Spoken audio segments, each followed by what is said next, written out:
Great news! We've had a new report in for the next generation iPhone SE, and it looks like that it will be having an OLED display for the first time in an iPhone SE model when it comes out. What is super exciting to see, as you can see right here. But today let's go over all the details about this and of course about the iPhone SE release date and price too. So moving on then with the current iPhone SE, it's crazy to think that it's been about 3 years ago since we had an upgrade to it. It was the same design again as an iPhone 8, especially that this design came out in 2017 with that phone. The only other major changes that we saw inside of it were 5G, and we also got the new A15 chipset at that time, what was 30% faster than the last generation iPhone SE.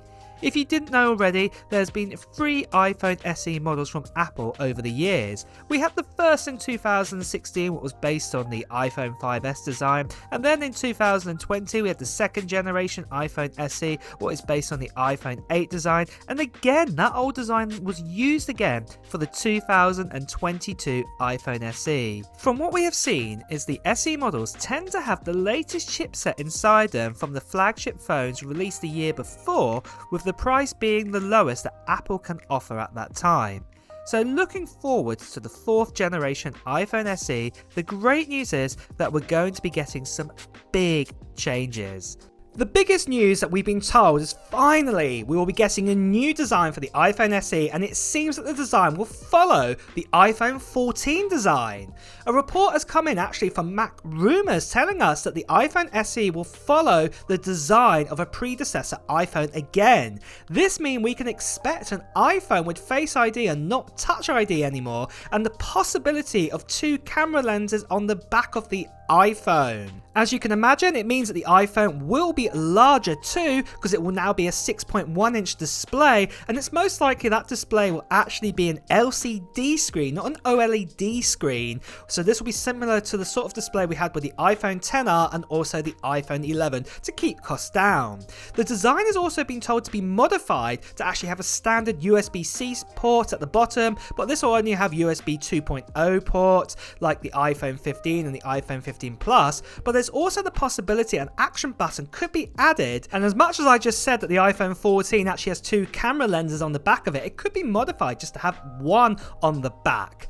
Also, with having this iPhone 14 design, you can imagine the dimensions are going to be very different, as you can see right here. So you can actually see that the iPhone 14 length is 146.7mm compared to the current 138.4. The width as well is slightly longer at 71.5. The thickness also is a tiny bit more thicker at 7.8mm, and of course I think the biggest difference you also see here is also the weight is about 15 to 20% more heavier. But at the end of the day, this is a big size increase in the actual iPhone, going up to 6.1 inch display from the current 4.7 inch that we have right now. So obviously it's going to be a bigger and heavier iPhone, but not to worry because other iPhones are even heavier. I'll go over the full specs of what we know about in a moment, but I think you can take away from this that the next generation iPhone will be at least 1 inch bigger than we currently have with the iPhone SE, what a lot of people have been crying out for. I think the main thing to take away from this is the next generation iPhone SE will be at least 1 inch bigger for its screen size than the current iPhone SE that we have right now. And this is something what everyone's crying out for. They want a slightly larger iPhone SE and they want a new design too. Now, just quickly a quick note, with leaks being so early, and to be honest, any leaks even up to the iPhone SE release date that I find and I show to you guys, a lot of previous leaks for other Apple products have come true, but there are some that can get misinterpreted based on the facts that the leakers have been told. I can only present to you what I've been told and shown. No leak or rumour is 100% true until the final iPhone SE is being shown officially from Apple. However, if you are like me and you're also watching this video still, then you're as curious as I am in knowing what the next generation iPhone SE is going to be like and want to know all the latest leaks and rumours are, no matter what they tell us. So, for the release date next, I think we need to do a quick summary of where we are with each of the iPhone SEs and when they came out. Well, the first one came out in 2016, it came out on March 31st, then the 2020 iPhone SE came out on April 24th, and then in 2022 it came out on March 18th. So you can see here straight away that all these iPhone SEs have come out at around about a spring event. This also makes sense as normally Apple do use the other side of the year to actually release their sort of flagship iPhones instead. So, you know, we're talking about the upcoming iPhone 16 for next year. Apple would not want to jeopardize the sales of their iPhone SE or the flagship models with releasing both at the same time.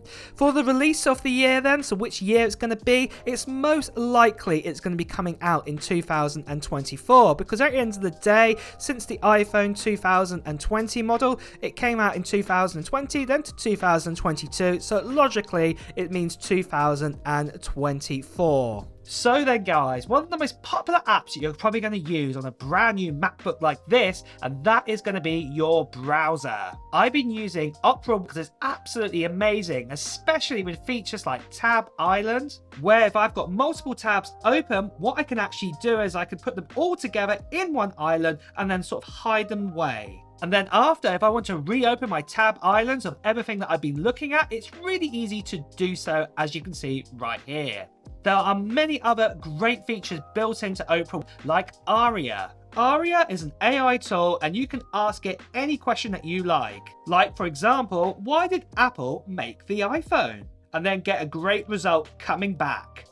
There are also lots of other features too that I absolutely love, like a built-in VPN and also an ad blocker, and also that I can connect to my friends on WhatsApp or Facebook Messenger all inside this one browser.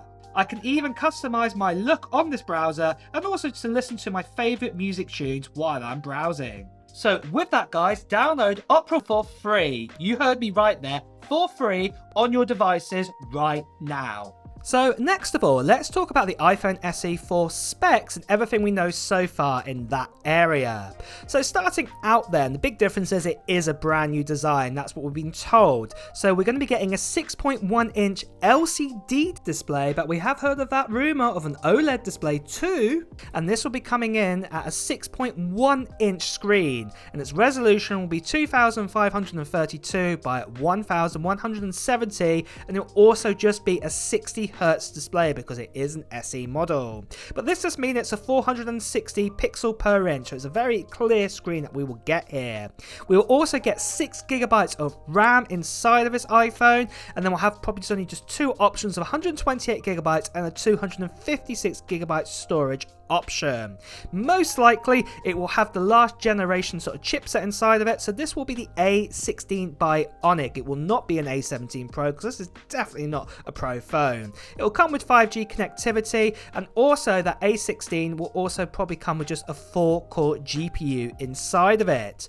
There also has been told of rumours that we're also going to be getting an action button being added, and of course it will also have to have USB-C, but it will probably just have USB 2.0 speeds inside of it, again because it's an SE model. It will be made out of an aluminium body or aluminum body, and then obviously it will be having an IP68 rating, so this means that you could just drop it into a pool up to about 6 meters and then you can rescue it within 30 minutes, so that's all really good there. Most likely it's either going to have a 12 megapixel single camera, what's a wide lens, or have a dual camera setup similar to the iPhone 14 because this is what it's based on, but both of them will just be 12 megapixel camera sensors on that one, and it'll be a wide and ultra wide. The battery size will probably be the same as the iPhone 14 size, so this will be a 3279 milliamp battery size, and then the base model will probably be coming in at $449 for the 128GB model, and then $569 for a 256GB model. So that is a summary of the new iPhone SE, and for my thoughts, I've actually been looking at you guys, at your comments, what you've been sharing over the last year, and I think one of the things that most of us all agree on, we need a new design for the iPhone SE. They cannot use our iPhone 8 design again for another year. So yeah, it does look like this is going to be changing now to an iPhone 14 design, but I would love to know your thoughts. Are you happy with this design? It's going to be that 6.1 inch display. Let me know in the comments below. And And also guys, it's time to wrap up this video, so if you have enjoyed watching it, please make sure that you like this video, and also at the same time, if you want to hear the latest Apple news, reviews and comparisons, please also make sure you subscribe to this channel and also hit that notification bell. Until next time guys, I'll see you really soon. Bye bye.